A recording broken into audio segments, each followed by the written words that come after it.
Hello and welcome to Nikon Sessions. You join me from the Nikon Gallery at Photo London, and we are going to be going through a special edition episode all about the Nikon Z8. I'm joined by some wonderful creators, photographers and videographers, and I'm really interested to hear some of the stories about what you guys got up to when you all came together to create some amazing content. So as always, a really good place to start is, can you just give me a little bit about you, your creativity, what you're here for, all those types of things, and we're going to start here. I'm a photographer since about 12 years. Before photography, I was studying interior design. I was more into architecture and stuff. But I really learned about being creative. This is something that I'm very thankful for, that I learned that there.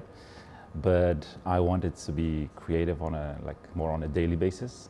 And within architecture, you know, by the time you had an idea, by the time to see that realized, it takes such a long time, and by the time you see the results, you're already tired of the idea, you know. So I wanted to do something that was much faster. So that's why I got into photography. I started just assisting another photographer because I didn't know nothing, really nothing. And after a couple of years, I was like, you know, I think I can do this, and I'm having a blast. I'm enjoying it so much. I think the most important thing you said there is that you're enjoying it, right? And that enjoyment level of the photography that you do is the most important thing, right? The most important thing. Sure. If I don't enjoy it anymore, I'm happy to do something else. yeah, definitely. Yeah, so I can so feel what you're saying, most, because I also had that. I've always been a photographer, and maybe 15 years ago, I had a kind of a breakdown because I was jack of all trades, master of none, and I didn't know what my direction would be. And then I realized that I love to do weddings, and I started to take my couples outside in the landscape. And for me, that was the big change I needed, to concentrate on weddings. And these days, I'm going back to where I started with portraits in studio. So I do fine art portraits as well. But weddings is super close to my heart. Yeah, myself, as long as I can remember, I've always wanted to work in image. When I was very young, I was taking my father Nikon FM2, and I really loved it. And then I didn't know if I wanted to make stills or video. So I started studying and then working more first in the film industry. I was a camera assistant in fiction. So I would say my main occupation is being a filmmaker specialized in mountain sports. But I'm a director. I direct live. I'm editing as well. I'm a journalist in the press, talking about this kind of amazing cameras. So I do all kinds of different things, but all focused on the same passion of creating images. Yeah, I think nowadays, in the 21st century, being a photographer is just not only being a photographer. You know, you have to be million things, and I think I went through all of them. I've been a photojournalist for too long. Then I got tired from media, especially, and instead of documenting the world, I started creating photographs. I started, became more and more inspired about photography in the way images are made and in what they can be transmitting, but without having to go through the pain and suffering of the people. That's what I did for too long. And now I photograph on things I love. I was also for many years busy with rock and roll and bands, and still busy with that. And lately I'm just working as DOP on feature films and series. And I also make some things like following these guys around for 1 week on a bus trip, which was an amazing experience. I'm a cinematographer and photographer. I started off getting into photography at school. We had a darkroom at school, and it was all film photography. So the process of understanding how to capture an image from the very first moment all the way into the processing of it and seeing the image at the end is what really interested me. So I started off assisting photographers and then gradually got into video. I've always had a real passion for films. I'm really into the theory of filmmaking, so being able to do it for a job is great, and I'm just always want to strive towards feeling like I can put my own stamp on something and use everything that I've learned over time to do that. Well, it definitely sounds like you all have different backgrounds. You've all had completely different journeys, right? And I find that really fascinating that you've all kind of come together and you've all independently said to me that you have this really good vibe with each other. So I'd love to start talking about some of the stuff that you shot in Spain and some of the stuff that you did with the Z8, right? So just talk me through, when you first got there, what were you thinking? Because each of you might be thinking slightly different things. So some of you were there to shoot photography, portraiture, some of you there to shoot video. What was that first day like? It was a really good group. Because I only knew Pep before I went in there, and I have to say I was terrified, because you never know with photographers and their egos, or are we going to have a Devo too? But yeah, it's a great group. It was a great group. It was a bit confusing in the beginning because we had a film crew filming us and them filming me and me filming them. Yeah, that's true. And in the beginning, I think each of us had to find our own space and understand what we were doing. But I enjoyed it a lot, actually. Shooting the new camera was an amazing experience. You know, I was expecting something less than the Z9, as the name might suggest, but it's totally the other way around. I think they made a camera which is lighter. They have even developed it a little bit further. So I got to know them very, very well because I spent a lot of time with them. I think we're all used to having people around us, you know, when you shoot, but you never have other photographers around you, you know? Yeah. So that was for me the first impression of like, how is this gonna work, you know? Like you have people that, you know, have the same profession as you, maybe a different vision, but still, you know, and I was like, I'm sure when you're shooting, the other people are thinking, I would have done it like this, or I should do it like this, or like, you know, or even like tell you like, maybe you should try it like from here, it's also nice from here. I also try to push responsibility upon them that it's something that we do together, you know, it's not me that doing this, because if I do it by myself, it would be probably just 50%. And it was fun, like just have them around, and it's like, even when I was around, when you were shooting and stuff, I was just like, you had the fun of the shoot, which is like always the thing that I love the most, like the atmosphere of a photo shoot, but you don't have the responsibility, so you just like, sometimes I had nothing to do. So I wanted to feel more, how do you say, productive. So I just went with Pep and you know, tried to help him whatever I can help. Sure. And at some point we were like in this valley, and it was amazing. The setting was amazing, and I think he set up for like a whole hour. And by the time the subject came to do the interview, it was so windy, and it was like. And then I realized like I couldn't do this. No. For me, it's like everything needs to go. Moose is the biggest sandbag I have. 90 kilogram on a light stand, and still that thing was moving. So we could have done with you on our shoot, to be honest. We decided not to do that interview because it was dangerous, actually. Yeah, it was.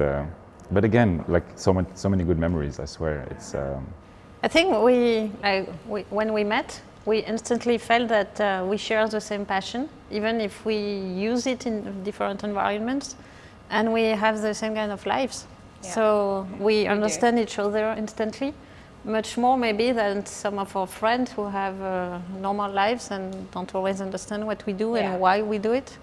So it was, instantly a good team. You speak like the same language, which is really, it connected us very fast. I think that was the most surprising thing for me, of like, being around other photographers, creatives. Yeah. That was kind of, I think, the whole trip, constantly being creative among creatives. Yeah, it was just sad, I think, we didn't see everybody work. Yeah, in the beginning I thought I was going to be doing a story, and I thought, well, that will be nice. I was already thinking what to shoot, but at the end I think I was the only one that I was assigned a certain assignment, which was to follow you around. So I miss a bit of my creativity in but I had to put that creativity into documenting you around, But I think that's what my background comes from, observing and documenting. So I also had fun doing that. Yeah. I was hoping to be able to see other creators do their video as well. I did see little bits, but for us, because we were shooting almost like we were looking completely 360 in the gimbal, so we were always going to be shooting in every possible angle. No one really could be on our set, so we essentially were just working alone the whole time, and then people would run over in between takes that needed to be making adjustments and stuff. And it was really fast paced, so we were sort of alone in it. But like I found it really interesting just observing everyone and the way that everyone works every day in their own right. Everyone uses a camera in their own way to complement their work, and it was nice to see that one camera could bring everyone together, but everyone made something completely different. So for me, that's what was everyone most is valuable. saying the camera was created for me. Yeah, but that's exactly also what I figured out. Everybody's doing something else, and which makes it more comforting because it gives you like some kind of peace of mind, like don't stress about what other people are doing, and because sometimes you see someone's work and you think like, oh, it's so good and I'm not good, and but everybody's like, we should see like the camera as kind of a stove, you can have the best stove, but it's actually what you cook on it, and it goes from one style to completely different styles, and this is, I think, how we should see each other, creatives, photographers, because I think sometimes we are intimidated. Sure. We're very easily intimidated by other creatives, and this is something we should push back a little bit, and just use your stove for what you want to do. I think it's right that there's sometimes the perception that photographers and videographers and creators have to always compete with each other, and that can obviously then cause to not really get the best out of a big group of people. So I think the fact that you all really got on and all learned from each other is amazing. We were also having all these discussions in the bus, because when we finish an assignment, then we were getting together in the bus and speaking about the work or about life, And that was also an interesting process of after seeing them work, and then sometimes I was getting the camera and trying to document whatever they were speaking about, and those conversations were also interesting. I did love the fact that we were on a bus. That was really, really the greatest idea, because we really get to know each other when it comes to the technical aspect of the camera. And I think we had an eye-opener with the 85 1.2. Now the IAF is just, I think what we were talking about is like, no. Autofocus, right? Yeah, it was insane. It's insane, yeah. It's insane. So now I was like 1.2 razor sharp, and I've never experienced that before. Maybe I'm not a good enough photographer, but I mean, come on, 1.2, but it was so good. Sure. Every time, every single time. Yeah, but So. I never used it before, so for No, me it was like same. the first time. Yeah. And Same. I love big exposures, and the continuous focus on the eyes was stunning. In filming, we have the AFF, which is a full-time autofocus, and that one is also working very well for a one-man band. I mean, I did have a first AC, but his work was more helping me around, carry stuff, or maybe sometimes set up the gimbal or helping me. But normally I was working on my own, and having a full-time autofocus, which you can control with this new grip, the MC10. Yeah. That is very smart, because when you want to lock the focus and you want to work with the Z8, and that MC10 is a perfect companion, and that is a big advantage, besides the weight of the camera, which we all agree. I think it's interesting that you kind of come at it from two different sides, because from the photography point of view, like you were talking about, you're using stuff for the first time, and this is all like new technology that you've never used before with like the eye tracking and stuff. But then from the video side, you often come from bigger rigs where you've used much bigger cameras and much cinema cameras. So you're kind of coming at it and meeting in the middle to this camera that offers you all new things that you've never tried before. So it's an interesting it allows you to do things that you wouldn't be able to do Sure. with a bigger camera. like in what I'm doing, going up on a wall or just like hiking or skinning up during hours. If your set is too big or too heavy, you just can't do it. Having, I think I have everything I asked from a camera in 2023. In this one, in terms of video files, frame rates, all these things. We mentioned autofocus and all that, in such a body that I can take with me wherever it's I so go. familiar. Like being a Nikon photographer, we just got the camera and started shooting, like instantly. And it's really familiar. It's like and very easy like to use. I'd love to know if there was one thing in particular, or just even if this experience is something that's going to stay with you. Like, I really like the idea that you all came together, you all created loads of different content, photos, video. Is there something that you're going to take away with you that will then last for you? Because you all came together and now you're going to go and do your own thing.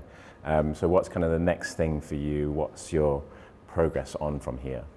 I think for me, it's taught me to just trust in what I do and trust in my own process. Because everyone worked so independently and so uniquely.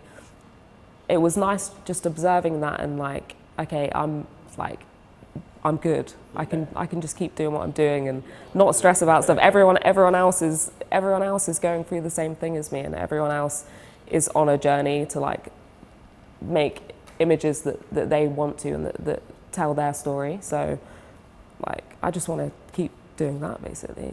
Yeah, for me, what I'm taking is that photographers will normally, at least the work I did for so long was very lonely. And what I'm taking home is that I love people, I love teamwork, and I think being a filmmaker is also a different job. And what I'm taking from this trip. I totally agree with you, and I think, as we mentioned at the beginning, even further than our team, being part of the Nikon family and all the people who are passionate, who share the same passion as we do of creating image, it's something that, as you say, makes you feel stronger, maybe. Yeah, I feel the same. Like Chera said, that now you know you're good enough, because it's like Pep said as well. It's a lonely job. Let's face it, and to spend this much like time with other creatives, like really amazing photographers, it rubs off. At the end of the day, we feel like we're the same. We have the same passion, but we also have the same fears when it comes to photography. We think we're not good enough. We all like taste those feelings. And so that I'm going to take that with me, that I'm good enough as a photographer, but also like Pep, I love to be with beautiful people, and I miss you. Like, I seriously miss you. So it's it's been a great trip. Yeah, it was amazing. It was really amazing. Don't cry. It's fine. It's natural to doubt yourself, but I do think you guys are really talented, and just keep doing what you're doing. I mean, it's fine. Like it's like this, right? You know, as long as you move forward, there's progress. So it's like, just, because I do this also for myself. Thank you all so much for everybody watching at home. I hope you enjoyed that special edition episode around the Nikon Z8 of Nikon Sessions.